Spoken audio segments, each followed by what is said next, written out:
Hi, I sound haggard.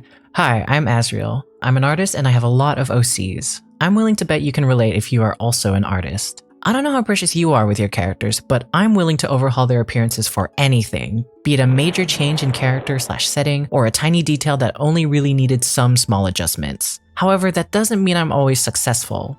Today, I'll be ranking 9 of my Genshin Impact OC's various iterations. I've only had most of them for about a year, but I've already accumulated a total of 33 designs, not counting AUs. While I could concisely and logically dissect my own work, that's not very entertaining, so I decided all of my judgments shall be made on the spot. The trade-off is that without a script, I become very bad at speaking English, hence the rather bloated video length. Hopefully the timestamps in the description will make this video appear a bit more digestible. And don't worry, scripted me will return after I do the tier list.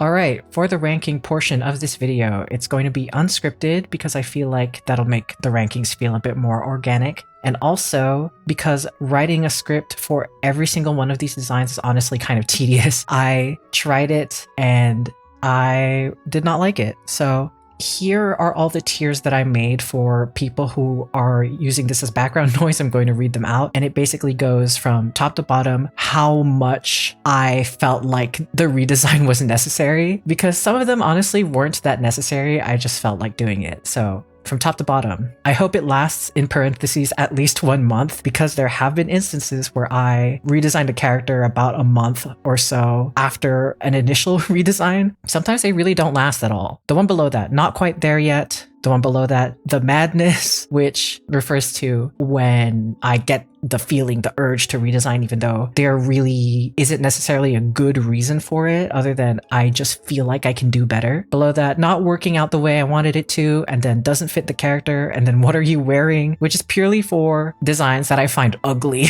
And who are you, for the ones that straight up it feels like I am looking at a different character altogether. The way that I'm going to go about this is that I will look at each of my characters. I'm going to present them in the order that I created them and then go over their designs chronologically. Give a little bit of context as to why or I made them or what motivated me, and then why I redesigned them, obviously. And of course, I know that the thumbnails are really small and impossible to judge like this, so in editing, I will pop up the one that I am talking about in big so you can see all the nitty-gritty details. So, starting off with the first one, Karmelo, my very first Genshin Impact OC. I made him basically for fun. I was like deep into my Genshin Impact hyperfixation. I had started it while I was doing finals in my art school before the one that I just graduated, and Genshin Impact was like a huge de-stressor or something fun for me to do because I was really going through it at the time, and I was really enamored with the world, so I wanted to make my very first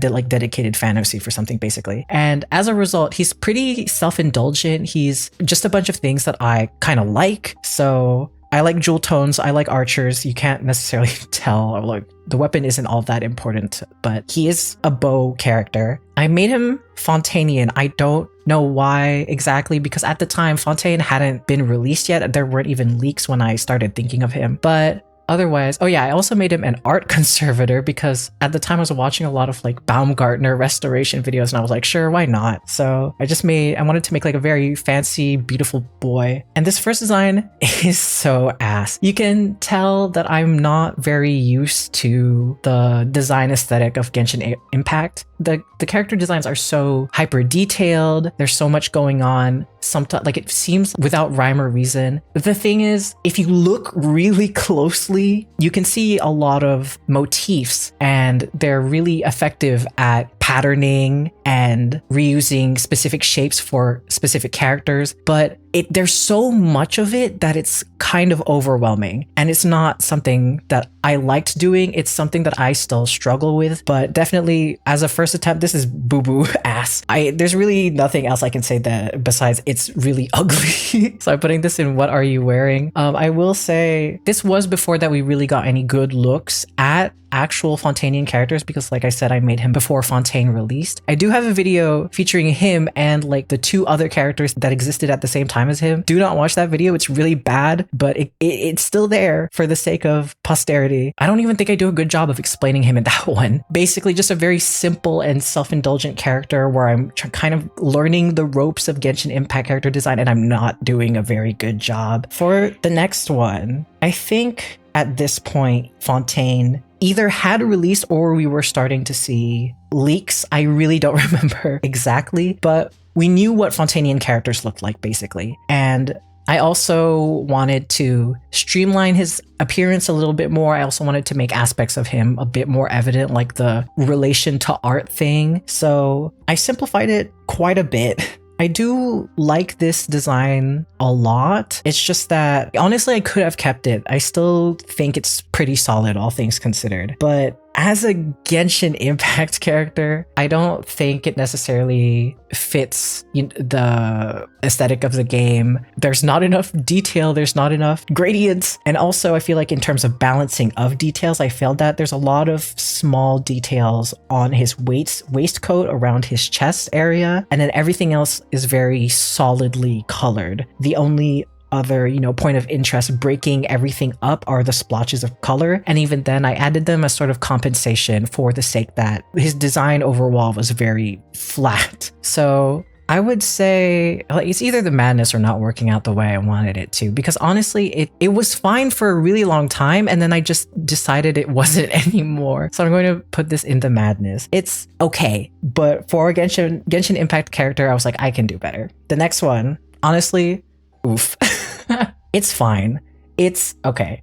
I wanted to be a bit more precise in the kind of imagery I was drawing from, basically, because in the second one, I decided to have this sort of like bird feather wing motif because Animo, he's wings, obviously, but it was very generic. And so in order to add more interest and just in general to give me more to work off of, I wanted to pick a specific bird. So I looked at Philippine birds because I am actively working towards incorporating my culture more in my work. So being more conscious of the references I pull and stuff like that. So for him, I thought to draw inspiration from the bleeding heart dove. I think when I was making this one, I was specifically looking at the Mindanao bleeding heart dove, but then in a later version, I will start looking at the Luzon bleeding heart dove. But anyway, the Mindanao bleeding heart dove really appealed to me because of how vibrant it looked compared to its Luzon counterpart. So I made him extremely very vibrant. And also, some additional context, this was about when Natlan released, and specifically when the Masters of the Night Wind were revealed,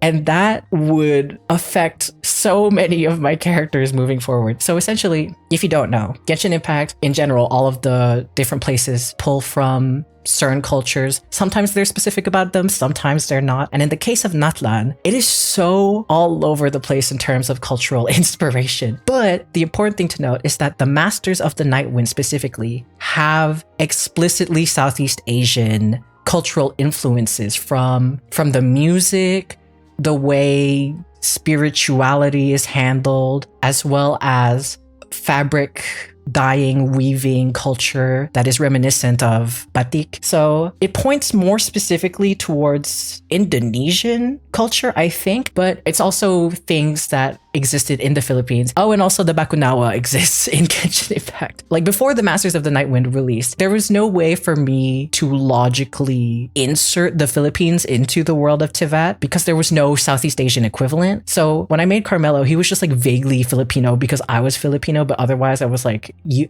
don't think about it further. I was also, for a later character, I was vaguely thinking, yeah, he could be maybe from Sumeru because it draws very much from Middle Eastern, North African culture, but due to references to Hinduism, there's also ties to South Asia, and I was like, that's almost Southeast Asia. So that was my justification for Filipinos in Sumeru. But in Karmelo's case, it was never really specific until Natlan. And so it's why he looks so much more vibrant, because Natlan characters tend to be extremely vibrant in color. And the pink in his hair is relating to another character, because one of my later characters, I decide to make his cousin. So that's why he looks like that. Anyway, this one, I I don't like it.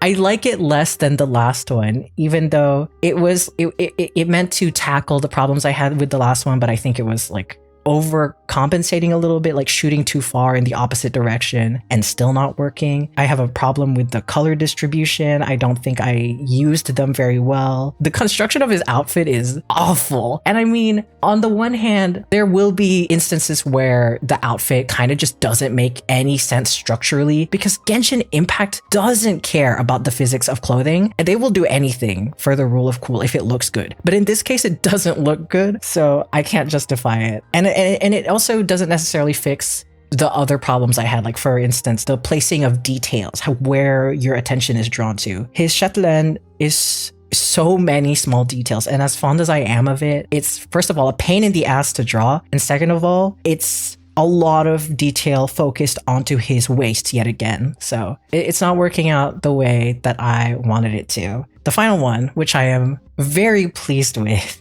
Also, I forgot to mention that all of the references are going to have varying degrees of quality. I'm not really going to get into it each time. For this one, I was trying out Clip Studio Paint for the first time, and I was using like a pen tablet, one without the screen. Not something that I'm used to, but you know, it was fun to experiment with. Anyway, for this one, I really very much enjoy this version of him. Yet again, my aim was to streamline his design, balance the colors a little bit better, and also represent more of his culture in some aspects, because honestly, looking back at his old designs too, something that I didn't like was how vague his outfits were in terms of cultural inspiration. I mean, I was drawing vaguely from, I think like 1800s French fashion, whatever, but it didn't come through. So I wanted to try drawing more from, again, Philippine culture and Filipino clothing. So in this design, he has a sort of like,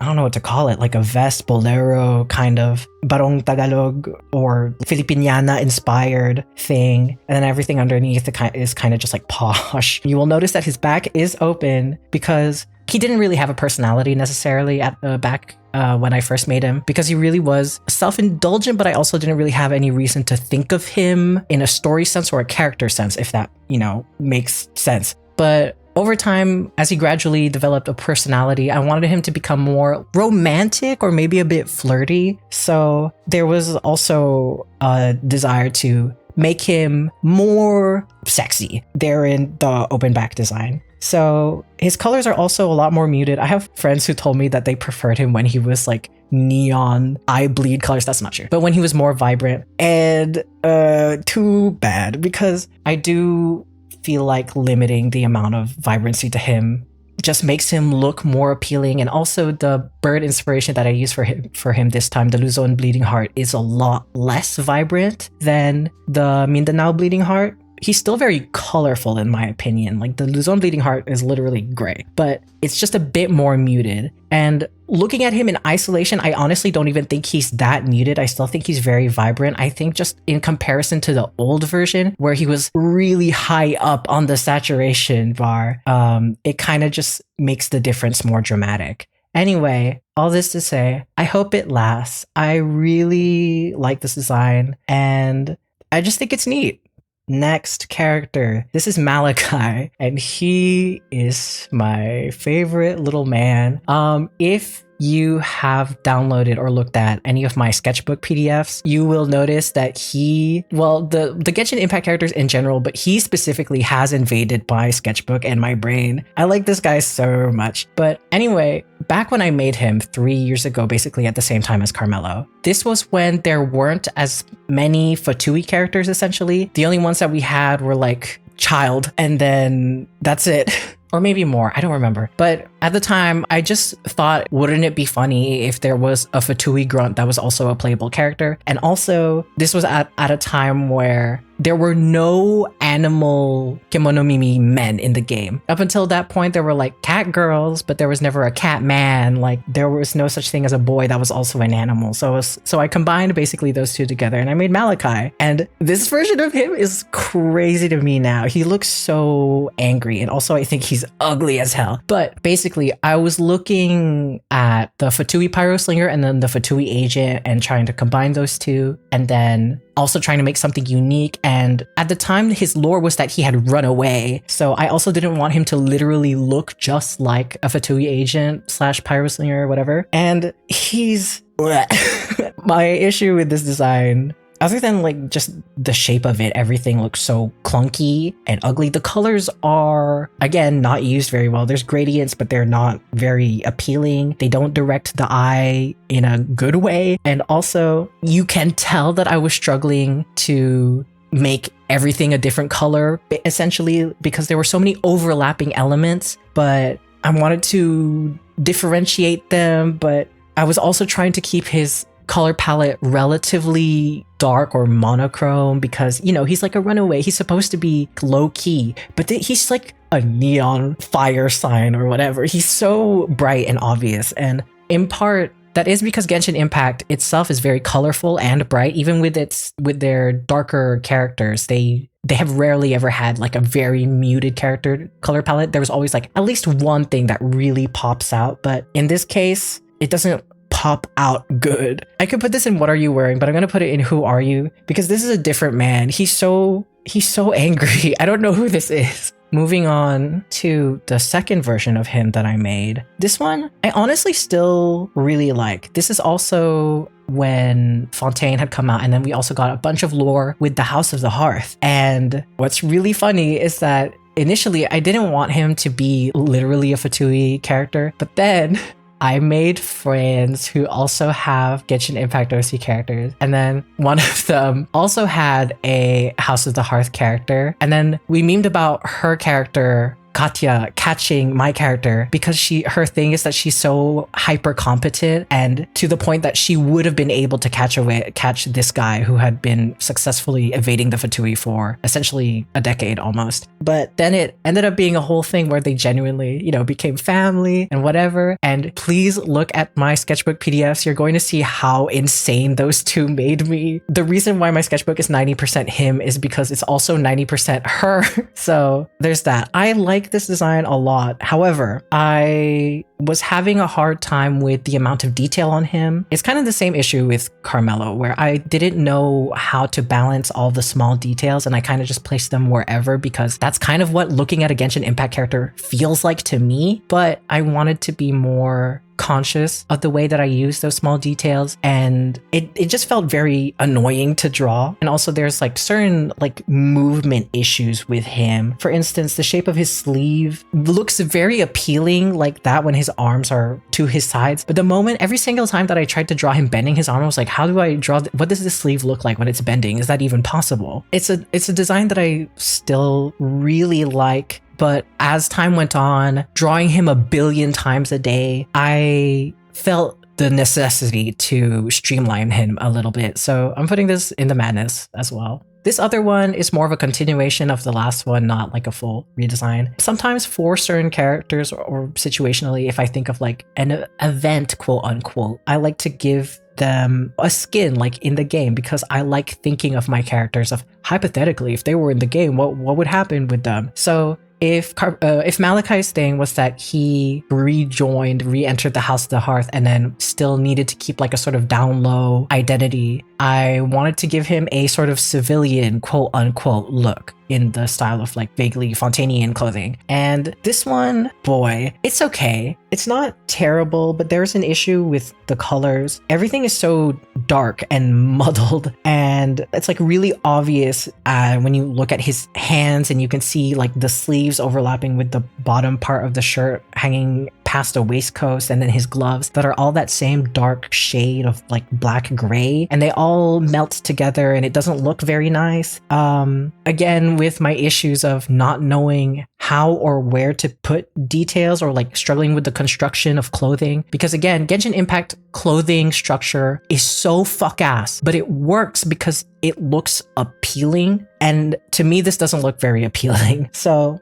I'm putting this in not working out the way I wanted it to. There's a lot of proportional issues, I feel like, with this outfit, structural issues, color balance problems. It wasn't working and I had to change it. So this next one, wow. So this is one of those designs that did not last a very long time. I had made it and then I changed it again a month later. And even then, honestly, if I had listened to myself sooner, I would have redesigned it basically the week after I had shared it with my friends, because my goals for the redesign was to streamline his outfit, and I honestly ended up doing the opposite. I ended up adding way more details, and he became like more difficult to draw. But not only that, I was having an issue with the way that his body felt, the balancing of his body. When I was doing the sketches, I didn't really notice it. I only did after I added the colors. Basically, I really liked his thigh highs that were in his second iteration, so I wanted to keep that. And then I wanted to highlight his left arm in a way, because that part of his arm is burned, whatever. I wanted to put some sort of compression protection gear there. And so I thought it looked really cool, and I liked how it mirrored sort of the legs. But then in practice, it makes him look very much all limbs, and not in a very nice way. It makes him feel very spindly. And I also feel like that it created like this sort of color blocking thing of his body, where his like torso was one color and then everything else on him was this other color, and it made him feel very imbalanced. So it was not working out the way that I wanted it to. I had to change it almost immediately. Oops. But before that, there's his civilian skin that I redesigned, and I like this one a lot. For this one, I looked specifically at Arlecchino and then the Fatui operative designs. The Fatui operatives are going to come back later, but I looked at them for solutions to streamlining his outfit, and I landed on something that I find pretty nice, honestly. There's not much else I can say about it other than I think it looks cool. So yeah, I hope it lasts. I'm going to ignore the fact that the front part of his pants legs are kind of weird looking, honestly, because I wanted to mimic what was going on with the front of Arlecchino's pants, but it doesn't work as good because he doesn't have the ruffles at the back of it to balance it out. But we're ignoring that. I'm not touching this anymore. Final Malachi design. Here he is. So this is again done on Clip Studio, which is why it's very sketchy. I also wanted to design his gun because he has a gun, and I like this version a lot more. It may seem like kind of the same thing as the other one in terms of like he's all limbs, but it feels more balanced in this version, I feel, because of the way that the parts of his outfit is proportioned. So I gave him a jacket over everything. Too bad for the exposed arm, honestly, but it just did not look good on its own standing out like that, and I couldn't find a way to make a jacket work while revealing that arm, because rule of cool is very situational. If the character itself wouldn't abide by rule of cool, then it becomes weird, in my opinion. Malachi as a character is supposed to be someone relatively sensible. So if he had something so extremely nonsense, like wearing half of his jacket, then it would feel ridiculous in a way that I could not ignore, or that I could not justify with coolness. So the appearance of his jacket also is inspired by his sister, Katya, because she is his favorite person in the whole entire world. And having that other point of grounding reference did help to solidify his appearance to me. I like this version of him a lot, so I'm going to put him up at I hope it lasts. I really do. I haven't drawn him in a while, and hopefully when I draw him again, I won't suddenly get the urge to redesign him. It's going to be fine. I will survive. My third character, the last one of the three that I made basically more or less at the same time. Dheeraj, I think Sumeru was out already when I made him. My motivation for him at the time was, when are they going to make a therapist character in Genshin Impact? And by God, they did it. I didn't think that they would, but they did. So it made his gimmick kind of moot. It's really stupid. But anyway, in the past, his thing was that he was the hashtag therapist. He was going to the Sumeru Academia to study psychology, and he's got that people special interest. He's got that psychology autism. So, but in terms of like actual visual identity and design, there was like nothing going on. I did not know what to do with this guy, honestly. I will say that I wanted to draw specifically like inspiration from Bangladeshi culture and clothing, because I have friends who are Bangladeshi or Bengali, but it's not super duper obvious, and it's not incredibly major to his character either. It's just purely in terms of aesthetic. Other than that, the construction of his outfit is like sort of crazy, especially the pants. I don't know what I was doing. It was because of Kaveh, I think, when I saw like his pants connecting to his shoes, and then I just like, I'm gonna do the same thing, I guess. But yeah, I don't know if I want to put it in not working out the way I wanted it to, or what are you wearing? Because I feel like it's fine until you get to like the bottom half. If you just like ignore his feet, he looks okay. I'm gonna put this in what are you wearing? Entirely just for his shoes and pants situation. It's not acceptable. I will say also, part of what influences my character's appearance is the technical star rating they would have if they existed in game. And Dheeraj is one of those rare cases, the only case actually. I decided to change his rating. So in this iteration, he's a 4-star. Following iterations, he's a 5-star character in my mind. So right, in the second version, I just wanted to change his appearance a little bit and try to reflect a little bit more the fact that he's like a higher rarity character, quote unquote. So for me, that meant more details in a sense, which is kind of funny because honestly, looking back at his character, it was really detailed, but I wanted to make him more like appealing, quote unquote, just like throw more, make him more like glittery, sparkly, dangly, beautiful. While I feel like there is something like more attractive to him in the exposed skin that he suddenly has, but I still have the same issue in the first one, that is the complete lack of specificity to his motifs. I just have like stars and teardrops purely for the sake of it. They don't really add anything to him. It's all very generic, but it's a design that I still really like for him, honestly. I do like the overall construction of his clothing. I feel like it looks a lot nicer than what he used to have. So I'm putting it in not quite there yet. Like it's okay. There's just, it's very lacking in terms of visual motif and interest, like something that is specific to him. This next one is a total shift. This is not at all a base outfit for him. This is another skin where the idea is that he participates in a Fontanalia film festival as an actor. And the reason for that being, I have another friend who retroactively we like collectively together decided to make their birth father, which is really funny. A whole bunch of lore, basically absent father, had to run away for legal reasons. And then he is currently holed up in Fontaine. Dheeraj goes to Fontaine to look for him, essentially. And then it coincides with the Fontanalia Film Festival. They're both roped in for an acting job. The funny, like, mental explanation is, hey, you took pretty similar. Want to have a role in this movie where you are playing father and son? And the dad is like, oh no, that is my son. And yeah, it was just like a fun experiment to put him in something completely different. The idea for this outfit is that in the movie, he would be playing a detective, basically, or like a vigilante of sorts who's out to avenge his mom with the help of his dad. The thesis of the film is basically his actual dad's worst scenario ever, which is, something bad happens to his family despite leaving them, even though he left for their safety, and now his son is out to get him, that kind of thing.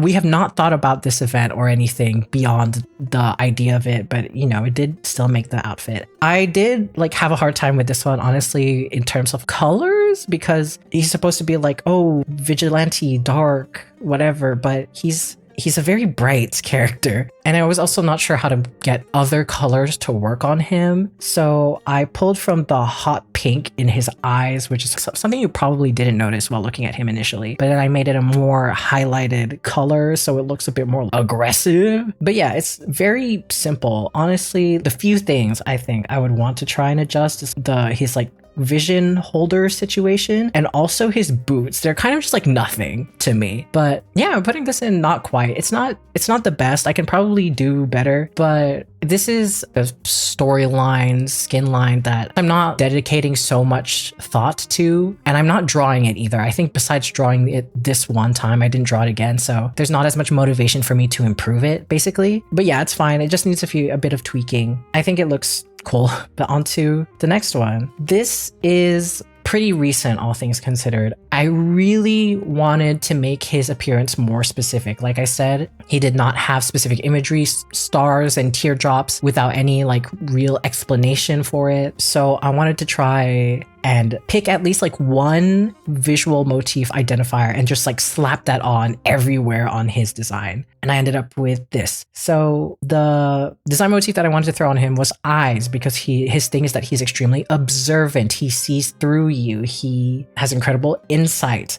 And everything else kind of is supposed to support that. So there are like small indications of like moths because of the fake eye thing. There's still like some stars and diamonds and stuff just for like, you know, the thing when a character has like their like idea eureka moment and then there's like a flash, kind of like a reference to that. It's an okay, it's not, I mean, I like this design. Honestly, I like how like square and solid he looks, and he looks very fancy. But like the first thing was that I had realized later on that I thought, oh, I can give him a prop. I want to give him a prop that's really important to him, a notebook or journal basically where he writes down his observations about people essentially. And I was like, I should probably find a way to incorporate that into his design. And initially I just wanted to edit this one a little bit, but the more I looked at it, the less I could find places for the journal without breaking what I had already built. I feel like trying to add any additional detail to this outfit specifically would muddle the shapes and make it look very messy or busy, because all of the details here were very carefully balanced with each other in mind, and trying to mess with that balance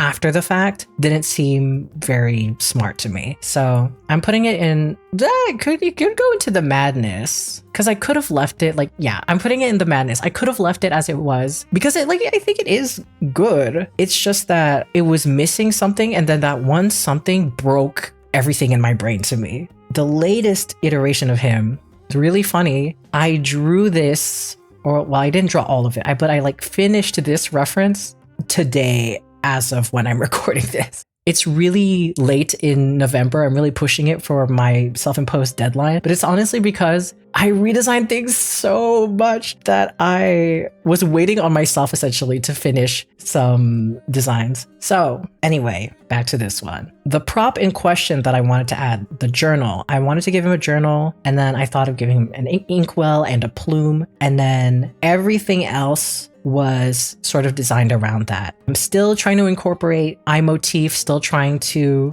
you know, hide those eyes, those butterflies everywhere on him. And I really, really, really, really like what I did here. I think not just in terms of a design for him specifically, I honestly feel like this is the most successful I've been in making a Genshin Impact looking outfit. I think this is also the most successful I've been at balancing detail and motif, which is usually something that I really, really struggle with. Like, it's hard to find a balance of where to put all of the small things and then where, without that muddying the overall shapes of everything. But yeah, I feel like I was really successful with this design, and I'm like a big fan of what I did. So yeah, hopefully it means that this will last. I just like him a lot, and I like how he looks here. So yeah, this next one, this is gonna be really short.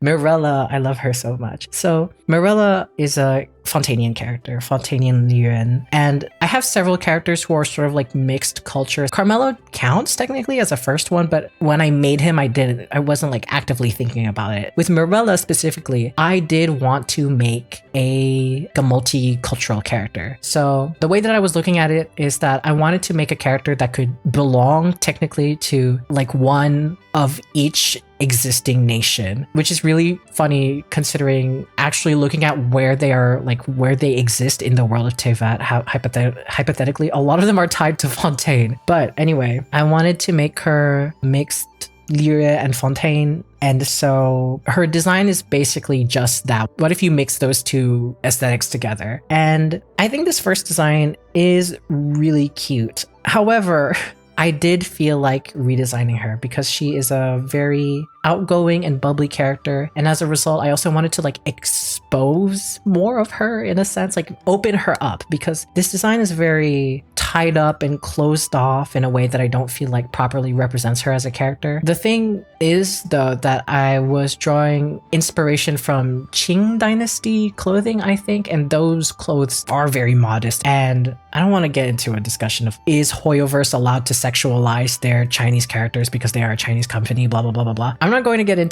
into that right now. But Mirella as a character isn't very traditional or closed off like this, so I felt okay in wanting to do something a bit unconventional with her design. So I'm putting this in doesn't fit the character, not outgoing enough, not open enough. She needed more. So this next one, basically the same design, but I gave her a boob window. And I think it's really cute. I also really like my addition of this pinkish red. In the old design, it did exist, but it was very small. But in here, it takes much more space in her design as opposed to the dark purple, which is now reduced to a sort of trim lining accent color. And I think that also adds to making her feel more bubbly by reducing the amount of dark colors on her and adding more vibrancy and brightness with the white skirt, full length skirt, and then the red. Also, relating to my desire to make her outfit more revealing is tied specifically to her body type. Because fat characters in media are very heavily underrepresented, and if they are, they tend to be, comic relief, but of the joke, they don't get to be attractive. In Genshin Impact, there are fat NPCs, but there will probably never, unfortunately, be a fat playable character because of their model limitations, quote unquote. So I felt like having the fat character be like the most covered up one didn't feel right to me, which is also what motivated me to give her a boob window. I think she shouldn't have to be thin in order to be attractive or to want to show off her body or to show off some skin. So that is also why I wanted to change her design. And I really do like this. I think she's very cute and I love drawing her. I love drawing her so much. I don't do it enough. So I'm going to put this and I hope it lasts. And congratulations, shout out to Mirella, who has like the least iterations out of all of my characters. She is my perfect girl. Oh my God. I wish I could say the same for everybody else. Okay. Next character, Eike, the bane of my existence. Okay. This is only evident to my friends with whom I frequently share my Genshin Impact OC stuff. This woman has crawled into my brain and excavated a space for herself. I think about her so much. It's unhealthy. I love this freak. So I made her kind of as a joke. Initially, my thought was I need to make a janitor who wants to kill people. Like I want to make a woman whose job makes her like murderous towards people. So janitor evolved into maid, and I made her the maid of the House of the Hearth. So she's another one of Malachi's siblings, and she is a woman with a lot of issues. Her design is very like this first pass. By the way, in this first pass, she's like fully Mondstadter. She is from Mondstadt, yes, and Arlecchino collected her from there, placed her in the House of the Hearth, the hotel, Bouffe d'été specifically. So that's why visually she's like Fontanian, and she lives in Fontaine, but she has a Mondstadt vision. Ethnically, she was just Mondstadter. But yes, for this design, I was basically just looking at the maids that existed in the game and then tried to make a version of that, but like sinister. It's fine. Her redesign doesn't change too much from this version. It was honestly, like, again, a question of streamlining the details, fixing the structure of her clothing, because I am not capable of doing that thing Genshin does, where they make an outfit that structurally makes absolutely no sense, but looks good. I have the doesn't make sense part. I do not have the looks good part. So this one, I'm putting it in not quite there yet. I like the balance of colors. I like how like straight she looks, like how like she's a rectangle. She's very elegant and precise looking, but there's just something structurally or like detail wise that doesn't work very well. The next one is a skin. Again, with my friends, we have thought of like an OC version of a summer event, and this is supposed to be a summer event skin. And like, this is, I was looking at like Barbara and Jean for reference. I think there were the other summer skins that were released too. Besides Barbara and Jean, there weren't very much like just beach vacation style outfits. Fischl and Klee have like very specific, and Kaya too. They have like very specific lore tied to their outfits that don't work in like a generic summer vacation sense that I wanted to do for Eike. And this outfit is like, well, first of all, this reference like I did not draw this good.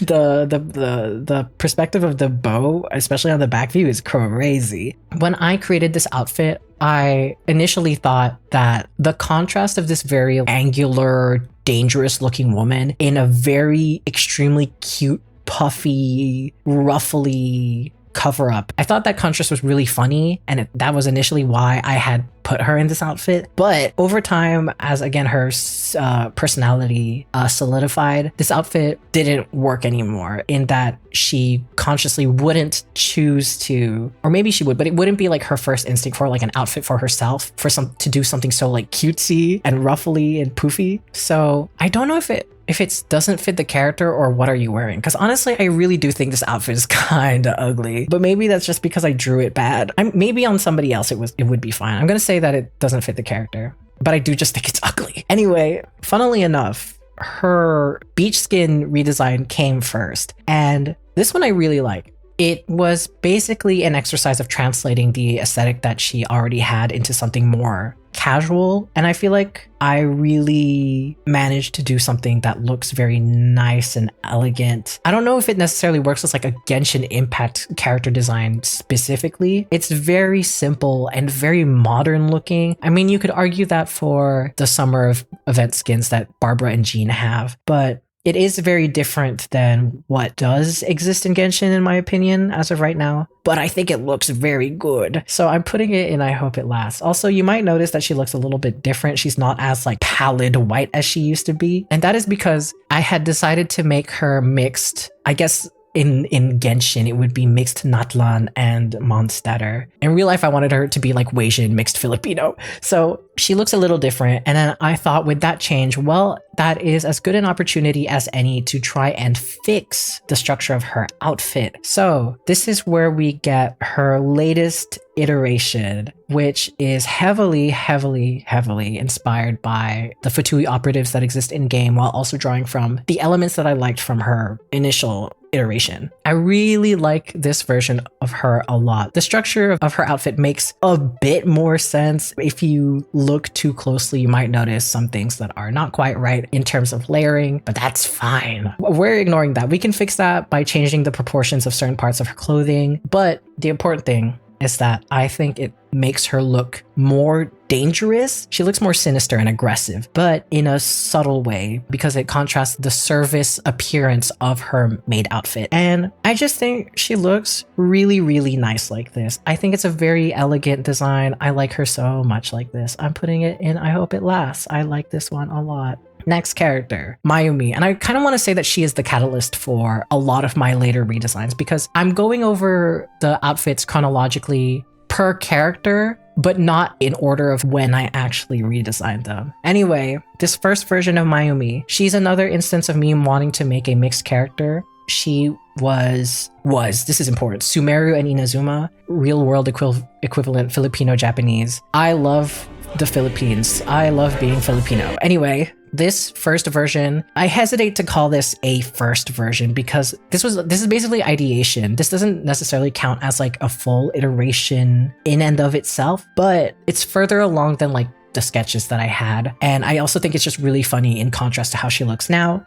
This is a different woman. Who are you? I don't know who this girl is. She does not look anything like this at all, even a little bit now anymore. This next version, by the way, she has fox ears because I wanted to make her like the Veluca Shuna in Genshin. And the reason for that is so funny. Basically, I don't know how aware you are of Genshin Impact attack patterns, whatever, but in the past she was a polearm also. She's not anymore. I don't think I updated that on her like reference. It doesn't matter, but she was a geopolearm and I wanted her signature weapon, she's a 5-star by the way, I wanted her signature weapon to be a big hammer. And I was like, I know that the trend for characters at the time when I was designing her, the trend for polearm characters specifically is that if they were a human, they had like the spinny attack where they like lunge forward and spin. And then if they were something else, like something non-human, they would have a sort of special alternate animation for a charged attack. And I was like, okay, I need to find a way to make her not human. What can I do?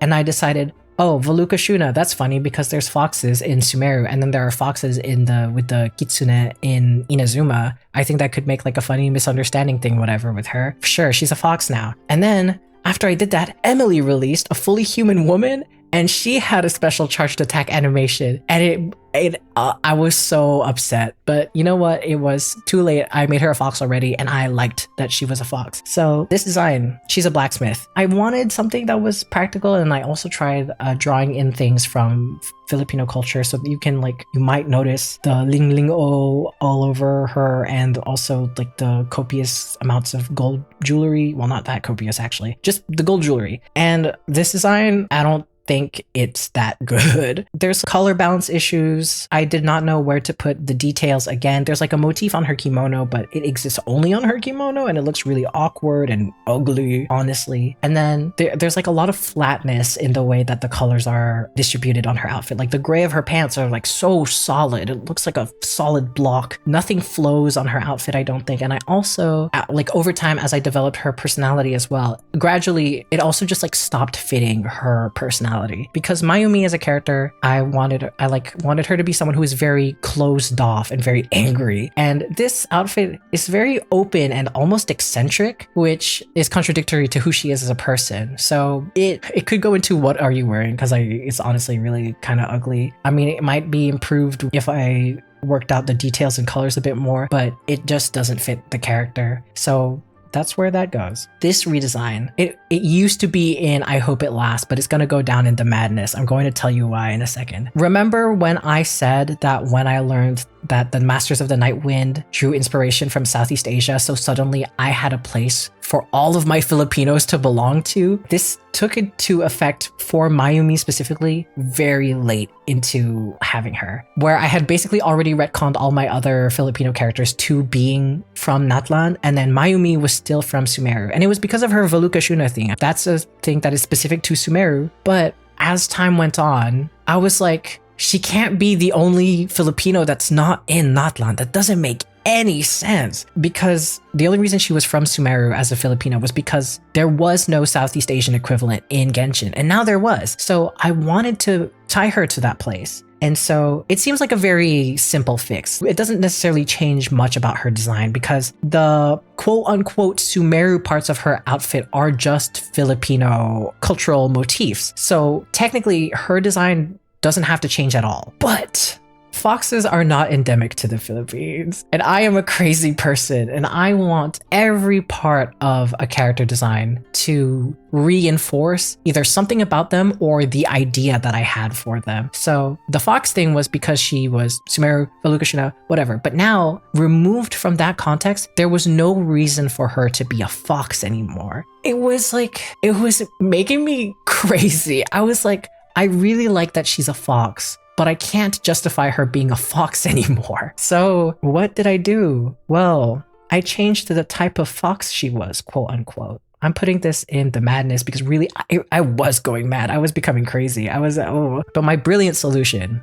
was to make her a flying fox. So I don't know if you know about the super giant bats in the Philippines, the golden crowned flying fox. I love those bats. They are so silly looking. They're so cute looking. And I was like, yeah, sure, she's still a fox. Technically, she's a fox. I made her a bat, and it helped that there was also another character who was a bat in the Masters of the Night Wind, specifically, coincidentally. So I did very minor adjustments to her design, changed the fox ears to look more like bat-ish, and because they're a flying fox ears, they're not like as exaggerated as other types of bats. I like to think that you could still vaguely think of them as fox ears. And then to make up for her tail, because then without her tail, she ended up having like a huge empty space on her back, I gave her a massive bow. It's honestly a little bit ridiculous in terms of proportion, but I wanted it to be that big to differentiate from the two other bows by her head, big, medium, small, and that was the big one. I wanted like the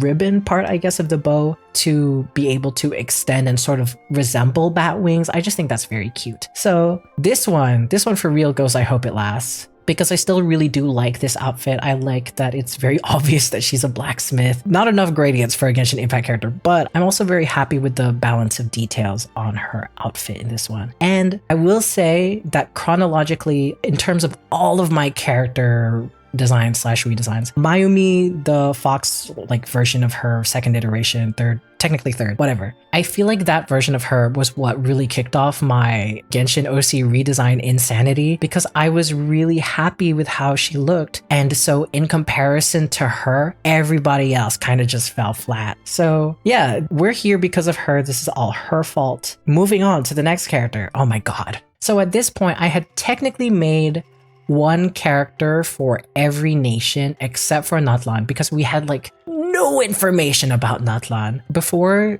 the region came out, we didn't get to see any Natlan NPCs in the world. We didn't know anything about its culture besides war, and also the preview of Janssen in the Travail trailer. We didn't know anything about Natlan. But when we were starting to get leaks or slash official teasers for the characters, that was when I was like, okay, I'm going to be able to design a character now. Hello, Editing Ezreal here, because normally I introduce my character by name near the beginning of their segment, and I forgot to do that for Isagani, so that is his name. Moving on. And this one is very basic, I want to say, in terms of concept, because I think while the Natlan characters were releasing, I was trying to look at like patterns of their theming to try and make a character of my own based off of that, essentially. So I noticed that a lot of the Natlan characters drew inspiration from deities. So I wanted to do the same thing and drew inspiration from the Tagalog god of the harvest, I think, or agriculture, Lakapati slash Ikapati. So by gender, because Lakapati slash Ikapati was sometimes by gender slash intersex, and he's a farmer, and that's like the basis of his character at this point anyway when I made him. Oh, also another thing to note is that because there are 7 nations, 7 elements, I wanted to assign each character an element so that everybody was a little bit, you know, unique.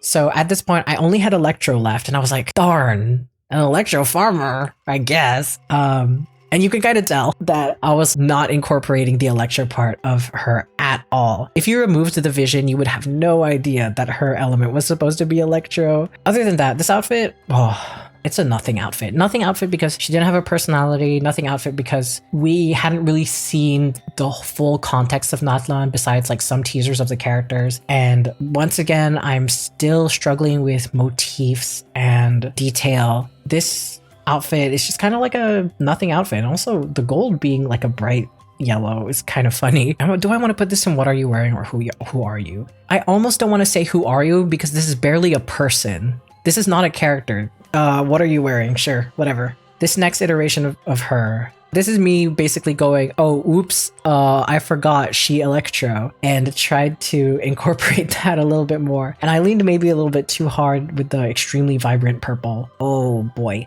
There's a problem with the details. There's a color balance issue. I did kind of find my footing with the motifs by going very lizard about her, but otherwise I don't like this outfit. It's way too busy. Genshin Impact character designs, are they busy? Yes, but I can be smart about it. I can be smart about how I use my details, and in this case I was not very smart about it. So do I want to say not working out the way I wanted it to, or what are you wearing?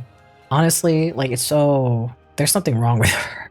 I'm gonna put it in what are you wearing, cause yeah, it's a hot mess. Like it was whatever, nothing was working. I was doing literally whatever, and you can tell. This next one, so I think at this point, this was when the Masters of the Night Wind were like released, or we learned more about them. And this was when I realized that the Masters of the Night Wind had a strong weaving culture that was something really specific to them. And as a result, I was like, weaving? Oh my god, the Philippines. Sorry. But more specifically, the Dreamweavers of the Teboli. I was like, oh my god, this is incredible. I have an opportunity to like represent like a very specific indigenous peoples in my favorite hashtag video game. But here's the thing. I'm going to have a lot more to say about this design that has more to do with like the stakes of what she represents rather than the design itself. But before that, in terms of like what the actual outfit is, in motion, when I drew it like this, I found it really appealing. But when it came time to like draw a proper reference for it, I found that I was having a really hard time finding that same appeal in the shapes. what looked very sharp and dynamic in this sketch version on the proper version, it made her look very flat and rectangular. The colors that looked balanced here just looked overwhelming on the proper reference. And I was once again having the problem of detailing where the patterns here are subtle enough, they add interest without feeling like too like tacked on or overwhelming. But again, on the like cleaner reference, without the pose and the flow of it to distract me, I saw just how weird everything looked and imbalanced and disproportionate, and it wasn't working. It wasn't working at all.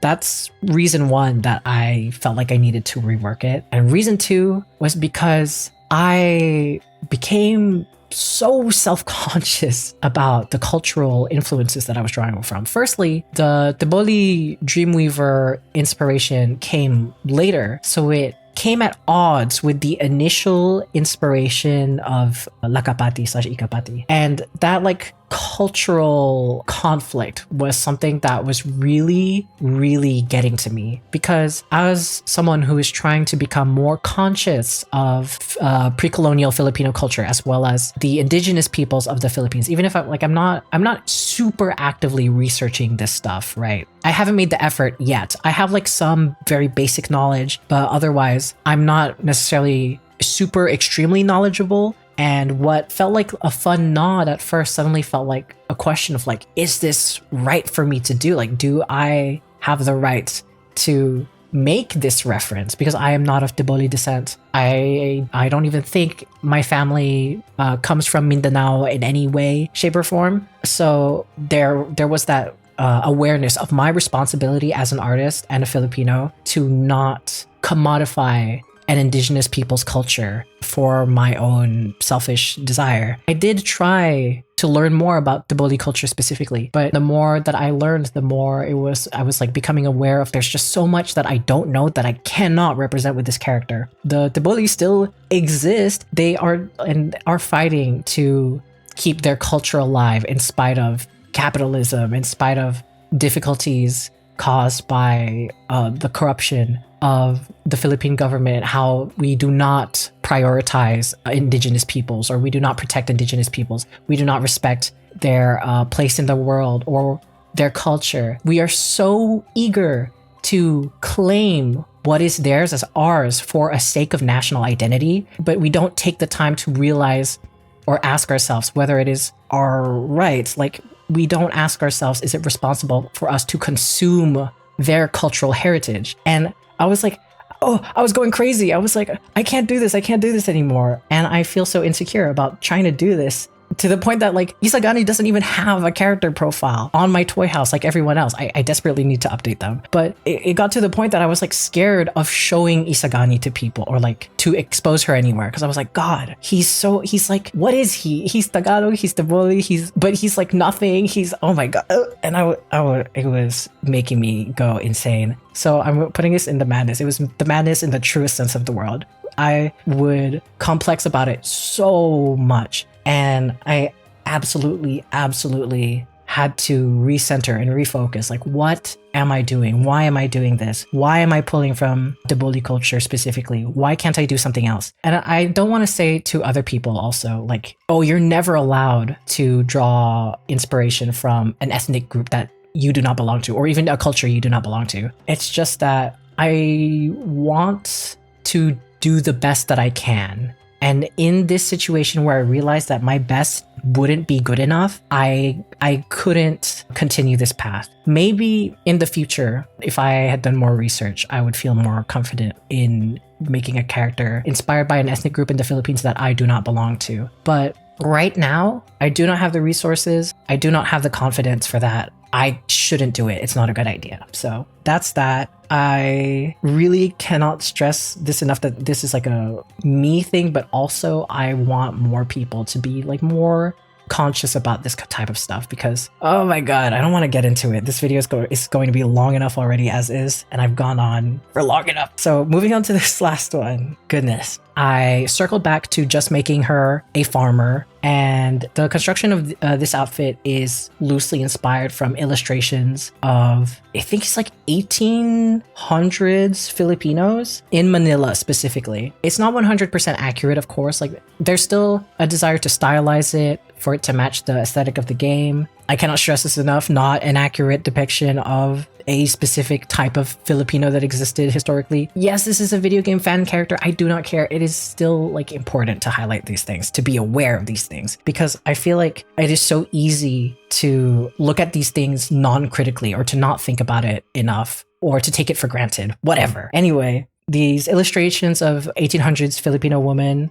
made the like basis essentially of like the structure of his outfit, and then for the patterning of his clothing, back to lizards, back to geometric shapes. We love to see it, and I think that this is really successful. It's something that, first of all, I feel way more comfortably with ethically, morally, in terms of like a character, because I have family that have lived in Manila. I have family that are Tagalog. I managed to recenter back on the original inspiration that was Lakapati, who is Tagalog ethnically as a deity, at least I'm pretty sure. And it's something that I just feel a lot more confident in. I think that this is a design that I am proud to present to you people on YouTube, online, on the internet, and that I am happy with, and that I would love to draw way more. I do not draw her enough. Oh my god, we're almost at the end. My voice is shot. I don't know if you could tell, but this last character kind of came as a surprise to me. When I designed Isagani, I was like, okay, great. This is my last Genshin Impact character. I'm not going to make any more besides maybe characters that I would consider important to my various OCs, like backgrounds or families, whatever. Basically, in terms of quote unquote playable characters, this is it. And then, okay, two things happened. Nodcry came out and the Bakunawa was added to Genshin Impact. Okay, so unrelated to my OCs entirely, rant about the Bakunawas. Like, speaking of awareness and appropriation, the Bakunawa in Genshin Impact sucks. It sucks so bad. In Filipino mythology, if you are not aware, the Bakunawa is a moon-eating serpent. A serpent that is from, I think, like the Visayas, Bicol region. That was the moon eater of that region. It was a big serpent. And you want to know what they did in Genshin Impact? They made it like a round thing with arms and legs. And you know what, it was so funny when we were getting leaks of like, oh, they're going to add the Bakunawa in Genshin Impact, and I was like, what? Oh boy, I hope they add the horn on its like nose, the singular horn that it has, because I feel like that's a detail that might get overlooked. And ironically, that's the only thing about the Bakunawa that they got right. It has the nose horn, and then everything else about it is wrong.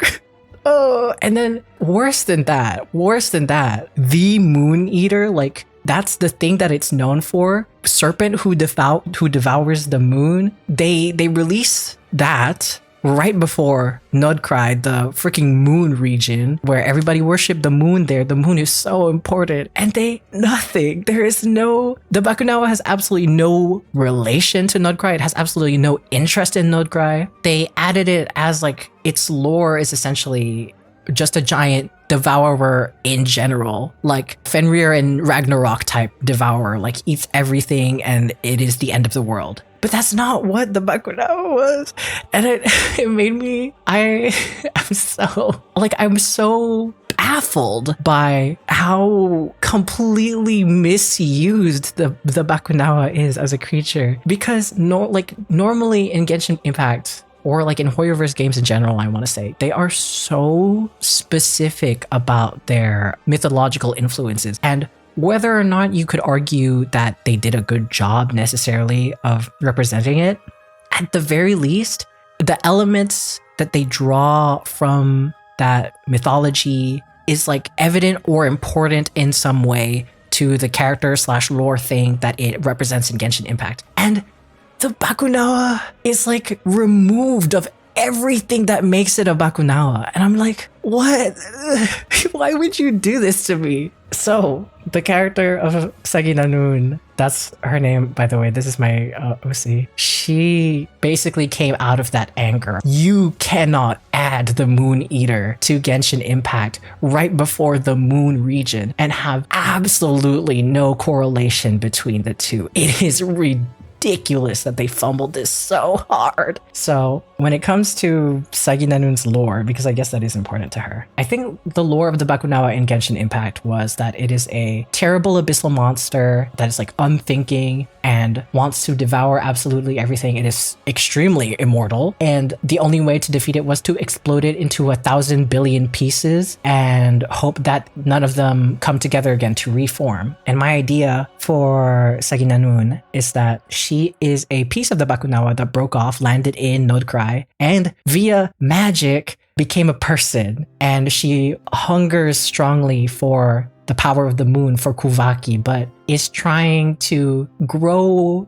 out of her monstrous tendencies. She's an old being. She has been around for so long. Over time, as she learned how to be a person, the more that she could get consciousness and the ability to look at herself and to know herself and to see her actions, she becomes horrified with herself. So now she's trying to be a respectable, normal person. That's her lore. And so she currently is part of the Frost Moon Scions because I think Lauma is the only person who gives her a chance, is willing to try and trust her despite being an abyssal creature of some kind. So that's her. And Saginanun's name is Kapampangan, which means chant for the moon or moon chant. And specifically, her iteration of the Moon Eater that I drew from is the Lau, I don't know if I'm saying that right, the Kapampangan version of the Bakunawa, essentially. I wanted her in appearance to be very crocodilian, and I also wanted her to have a wing shape that kind of goes away in later iterations, but that was basically the idea that I had for her appearance, besides also drawing vaguely from the Bakunawa that existed in game because she's technically a piece of it, but whatever. This is my first design I made of her. This version of her I basically stick to for a very long time, where I tweak it gradually until the last one where I realized I can't stick with this anymore, it's just not working. Yeah, I wanted to make her look like the Frost Moon Signs, but not really, in that yes, she's part of that group, but they don't necessarily accept her, so she's supposed to stand out. In this version, not so successfully. I pulled from Lauma specifically, and then I wanted her at first to have silver jewelry because I was like, haha, moon, silver, cold. But first of all, it doesn't really work with the Frost Moon Scions in general because they do actually have mostly gold accents rather than silver. And also with the whole rest of her outfit being cool tones, it becomes very muddled. I don't know where to put this. I guess I'm going to put this in not quite there yet because all of them are going to be not quite there yet until the end, spoilers. But this was the base that I was working from. My favorite thing about her is the black circle over her chest that is supposed to represent the eclipse because Bakunawa eclipse, whatever. But everything else was honestly like a struggle with her. The second version of her, you can also see me try to compare the gold versus the silver. And I also have a 3D model of Lauma just there for reference. This one, again, my issues are down to motif, shape, detailing. I feel like I am capable of adding a lot of details, but they don't look necessarily very appealing. Lauma's design is so chock full of details and colors and small itty bitty things. Her design is so busy, but to me, it's also, I feel like they managed to do it in a way that is extremely appealing, and I cannot replicate it for the life of me. And you can tell, oh boy, placing this again in not quite there yet. I'm like slowly trying to move closer to something that works, but not quite. This next one is really funny. The reason why that it is lasso tooled like this is because this was in mid-October when I had sprained my hand really, really bad. And honestly, I'm still sort of recovering from it. Like I can draw again relatively okay, but if I go for too long, there's discomfort in my arm. It's really unfortunate. Anyway, this was in a period where I wasn't supposed to be drawing, but I had her in my head. I was thinking about her. I wanted her to have a visual. I wanted to solidify it. I really wanted to have something something specific. Again, it's like the same thing as before, but you know, slight modifications. This time I decided I wanted to give her a giant monster tail because I think it's cool. And also I wanted something a bit more monstrous about her appearance, because in the past iterations there was her jaw, I guess, but it wasn't obvious enough. I needed something. Oh, by the way, she's 7'6". She's massive. She's massive and she has a scary jaw, but otherwise it wasn't obvious enough that she was a monster. So I gave her a big old tail. I feel like that does a lot to like make her silhouette very unique compared to everybody else. It also ties her more explicitly to the Bakunawa in-game because her jaw is like not an obvious thing. It could be anything, but I feel like with the tail it helps make that connection a little bit more obvious. When I made this shapes version of her, I thought it was really good, but then when I had to draw it properly and figure out the details, the specifics, that was when things kind of fell apart, especially the shoulder pauldron situation. And it's something that in the last version I get rid of, and I'm a bit bummed out about it. I really like the shape of this pauldron because it ties back to the shape of the Bakunawa shoulder, the giant spike things that it has going on there. But because in this drawing, I drew her with a very extreme slope of the shoulder, so the pauldron had a lot of space to exist. But when I had to draw it from other angles, or when I had to draw her with proper anatomy, where her shoulders were sitting a little bit more straight and therefore closer to her head, it was adding a lot of like overlap. There was a lot of shapes that I couldn't figure out. I didn't know the construction of it and I couldn't make it work.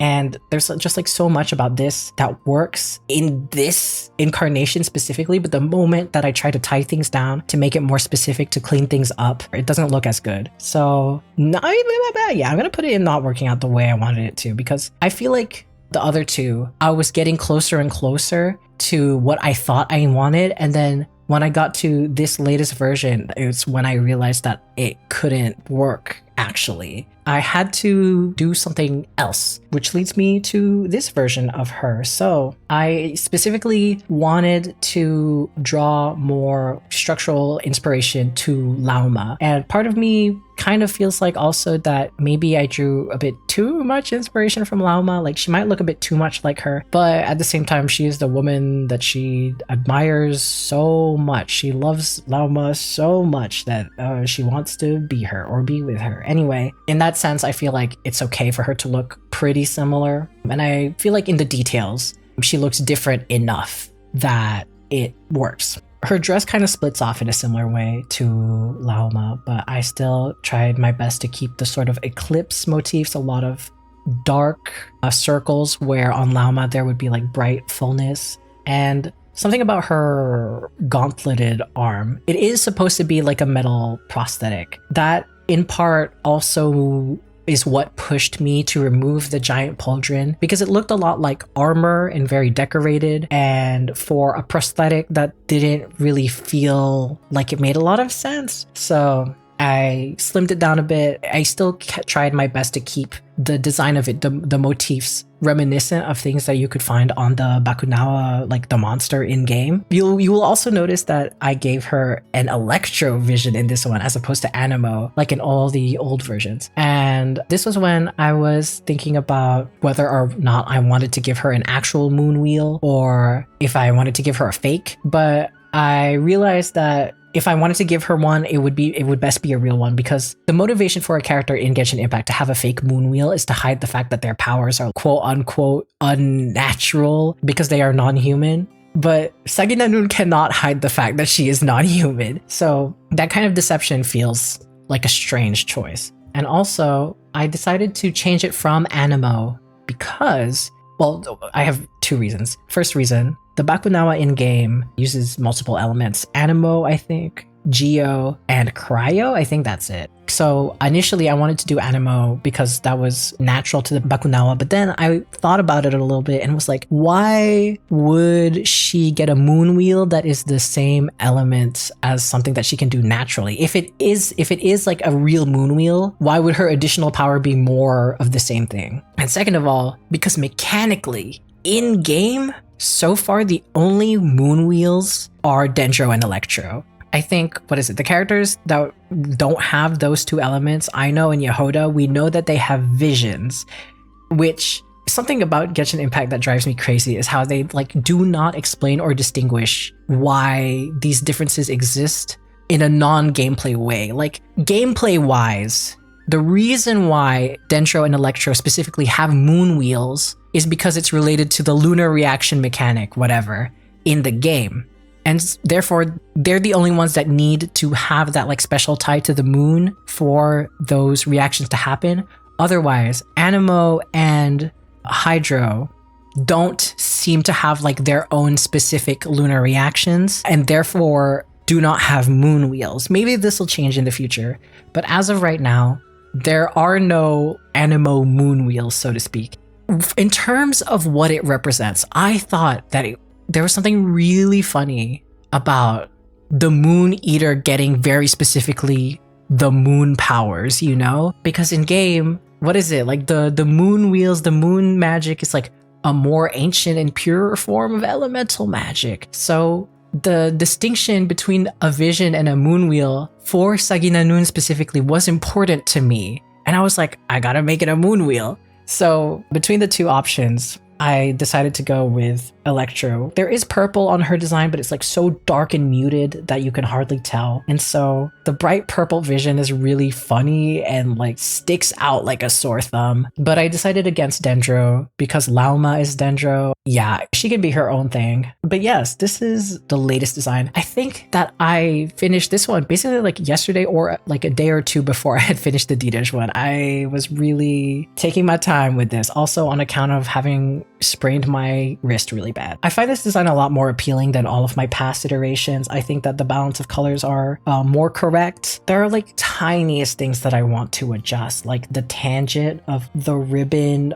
dangling from her shoulder harness. It's just too long that it overlaps with the dress that is the same color, and that's really unappealing. And then also the length of her braid that rests on her shoulder, that one is a bit too long because all the ornamentation and the flowers of her hair tie starts overlapping with the vision, and it causes like a lot of visual clutter down there that doesn't need to be there. So I think I'm going to move that up. It still needs a little bit of tweaking, and also like the details of like her front panel of her dress, whatever you want to call that. It also needs a little bit more figuring out, I think.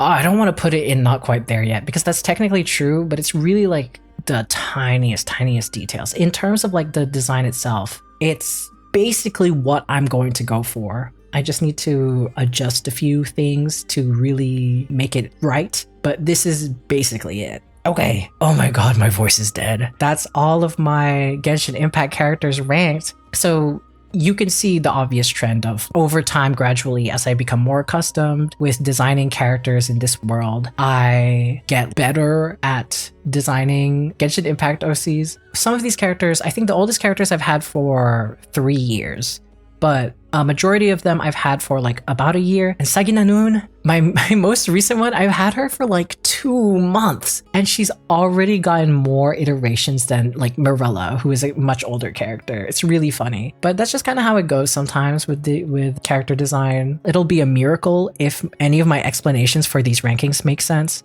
It's just gonna be the way that it is. Sorry, I don't think that scripting this portion will be fun for me, but trying to elaborate my complex thoughts in relationship to character design and fandom and whatever, that needs a little bit more thinking. So I am going to leave that part for a scripted me to explain to you. I never really noticed until I did this ranking how consistent my struggles were. Colors, details, clothing construction, I feel like I mentioned all of those things several times for every character. Part of it is because I actually don't really like Genshin Impact character designs. You might be asking yourself then, why try to emulate an aesthetic I don't like? Well, part of the fun of fandom OCs is getting them to fit in with the universe I'm inserting them into. Plus, trying to design characters that fit Genshin's aesthetic is really interesting to me because it tackles every one of my design weaknesses. I'm not good with detail or unconventional clothing. For a very long time, I turned my nose up at rule of cool and believed that the only good designs were realistic and sensible designs. Not only is that wrong, it's also boring as hell. Personally, I still prefer a certain degree of believability with my designs, but I'm learning to be less strict with how much logical sense they need to make. While Genshin's character designs don't appeal to me most of the time, it pushes me to consider things I normally wouldn't. Besides, when I'm designing my own characters, I get to decide how closely I stick to their design conventions, so I can ignore all the things I don't like and implement the things I find interesting. Figuring it all out is a process demanding a lot of trial and error. With the amount of redesigns that I do, it may seem like I'm not doing enough in the concepting phase, which may be true, but I'm also not going for the very first idea I have either. Every single one of these characters has pages and pages of exploration in my sketchbooks, but sometimes you only notice things further down the line. I can't know for sure that the small details are going to look good for my little thumbnails, or how nice the colors will be for my ballpoint pen sketches. Besides, I could do 100 pages of exploration, but that won't account for how I feel a few years down the line. Hell, even a few weeks. My redesign habits may be excessive, but I find it better than committing to something I'm dissatisfied with. That said, while it's true that I can always improve, it also implies that nothing I think of is really good enough to commit to. I think as a result of being so open to overhauls, I've inadvertently made myself unconfident in my own ideas. Even with these characters that are more sandboxy in nature, there is a strength to turning down certain ideas or changes.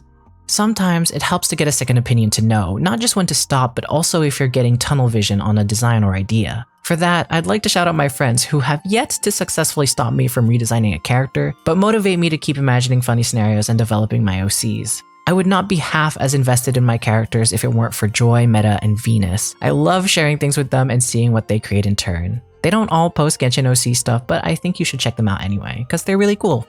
If you're still here, thank you very much for watching. I'm still trying to find my footing with the kinds of videos I want to produce, but the general consensus is I'll do whatever I feel like doing. I want to try and upload at least once by the end of every month, just so that I don't give up. Truth be told, I'm doing this for fun. I'm not going to have as high production value or as strong a branding as other art YouTubers might have. Of course, I want my videos to be of an acceptable quality by my standards. I'm just trying to set expectations here. If that sounds fine by you, I would really appreciate it if you subscribed if you haven't already. If you don't care about my videos but maybe like my art, you can also follow me on Instagram and Blue Sky where I'm most active. If you don't like social media, I do have a website you can check out as well. And if you want to support me as an unemployed artist, I also have a Ko-fi where I may or may not have commissions open, as well as sketchbook and comic PDFs available for download. Thanks again, and bye for now.